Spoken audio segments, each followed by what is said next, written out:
Et puis, passons à autre chose à présent avec les agences des Nations Unies au Rwanda qui viennent de se réunir pour une retraite de 3 jours. C'est une retraite qui se tenait dans le district des Bugesera où l'objectif principal était donc de réfléchir à la manière de renforcer conjointement l'offre collective et stratégique des Nations Unies au Rwanda grâce à un meilleur positionnement et à une mise en œuvre efficace du cadre de coopération actuel aligné sur le développement, d'accélération du développement du gouvernement appelé NST1 et surtout à la réalisation de l'agenda 20, 30 et au-delà, tout en livrant comme un seul et surtout ne laissant personne de côté.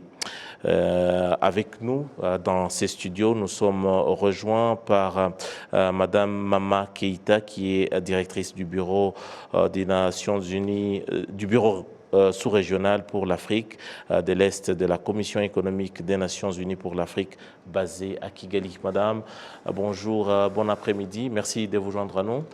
Bonjour à vous et merci de l'invitation. Voilà, je parlais de 3 jours qui viennent de s'écouler et une retraite. Déjà, on va dire pourquoi c'était déjà si important pour vous d'avoir une telle retraite avec toutes les agences des Nations Unies combinées. Bonjour, je rentre directement de Nyamata comme ça. Comme vous l'avez dit, on s'est réunis pendant 3 jours.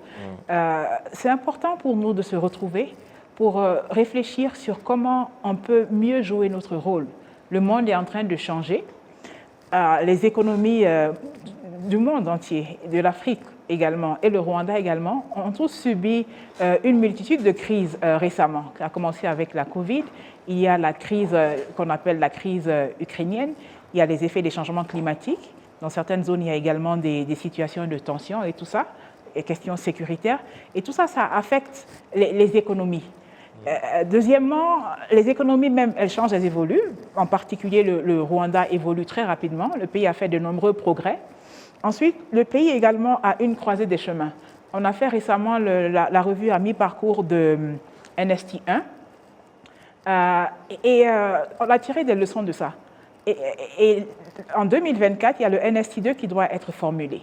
Il y a également l'agenda de développement durable, l'agenda 2030, qui est là et qui est notre mandat principal en tant que Nations Unies. Donc tout ça, on a pensé qu'il est bon de se réunir de manière régulière et on fait ceci chaque année pour voir comment on peut mieux améliorer notre offre au niveau du gouvernement. Est-ce que il y a l'offre, je comprends, la collaboration, le partenariat qui a toujours caractérisé les agences onusiennes et les gouvernements de par le monde. Mais est-ce que c'est également... Il y a une question qui revient souvent. Parfois, il existe une certaine des duplicités de certains projets. Est-ce que c'est aussi dans le cadre de pouvoir éviter ce genre de duplicité? Tout à fait. Comment est-ce qu'on travaille mieux ensemble? Et comment est-ce qu'on communique mieux ensemble? Ça faisait partie de nos objectifs. Souvent, on est chacun pris par ses agendas individuels et parfois la planification conjointe n'est pas très renforcée.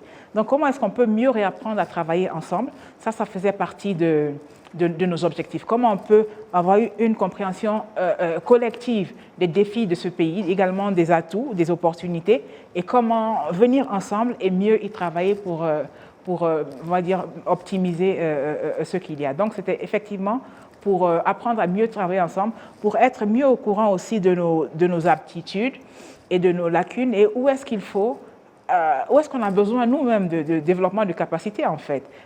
Comme je l'ai dit, le monde il évolue, nos staffs et nous-mêmes, on doit constamment se redéfier, se rechallenger et essayer de nous mettre à niveau tout le temps. Donc c'est ce genre de réflexion qu'on a eu.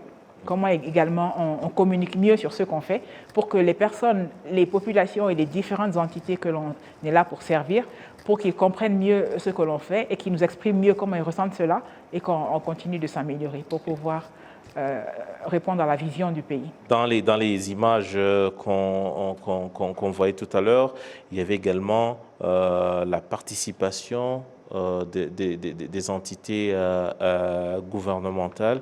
On a vu notamment le gouverneur de la province de l'Est du Rwanda qui était présent.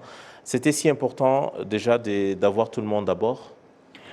D'abord, c'est une question peut-être de culture. On dit que quand vous venez chez quelqu'un, il faut lui faire savoir que vous êtes là.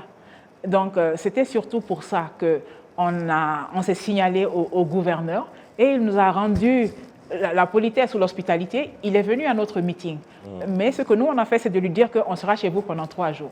Et après ça, évidemment, on l'a invité.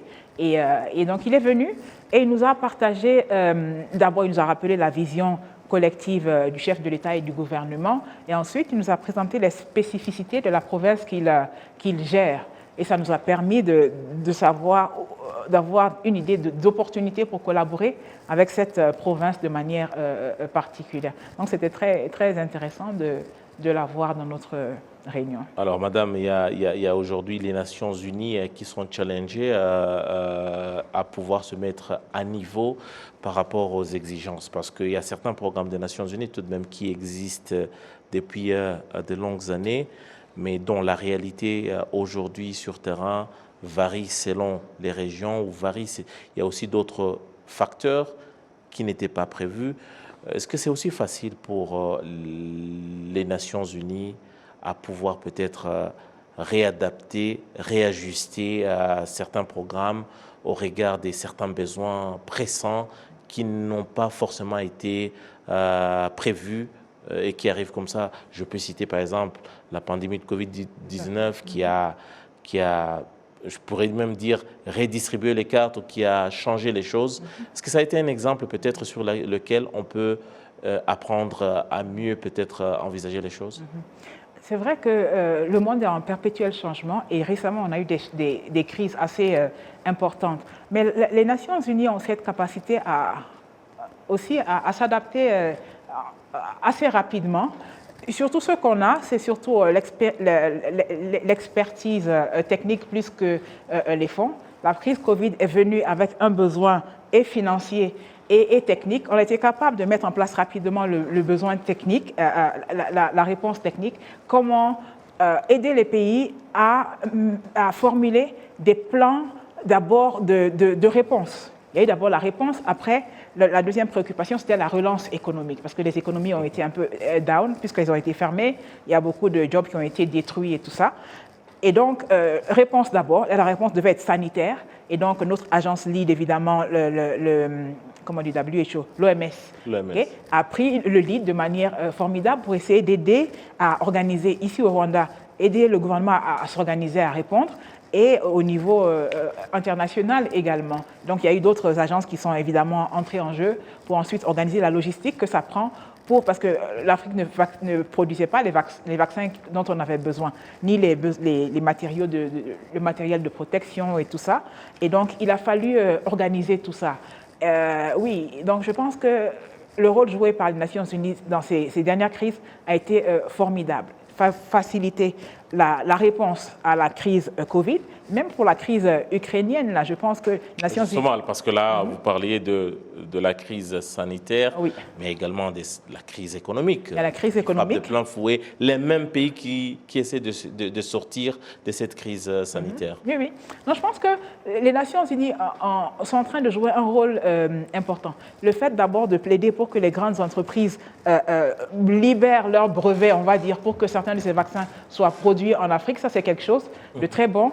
Il y a également, lorsque l'approvisionnement en blé ukrainien et russe a été bloqué, les Nations Unies ont joué un rôle de premier plan également pour favoriser la logistique, pour permettre que certaines de ces ressources alimentaires dont on a vraiment beaucoup besoin soient favorisées, malgré le fait qu'on est toujours dans une situation de conflit. Donc je pense que pour répondre à ces besoins nécessaires et dans tout ce qui concerne le multilatéral, je pense que les Nations Unies sont en train de bien jouer leur rôle et d'aider de mieux qu'ils peuvent ou qu'elles peuvent nos États membres, en fait. Voilà, merci beaucoup de vous être disponibilisé pour nous et surtout d'avoir pris le temps de répondre à toutes ces questions. Merci, le plaisir est pour moi. Merci pour l'invitation. Je rappelle que vous êtes Madame Mama Keïta, directrice du bureau sous-régional pour l'Afrique de l'Est de la Commission économique des Nations Unies pour l'Afrique. Voilà, merci beaucoup d'être passé. Merci.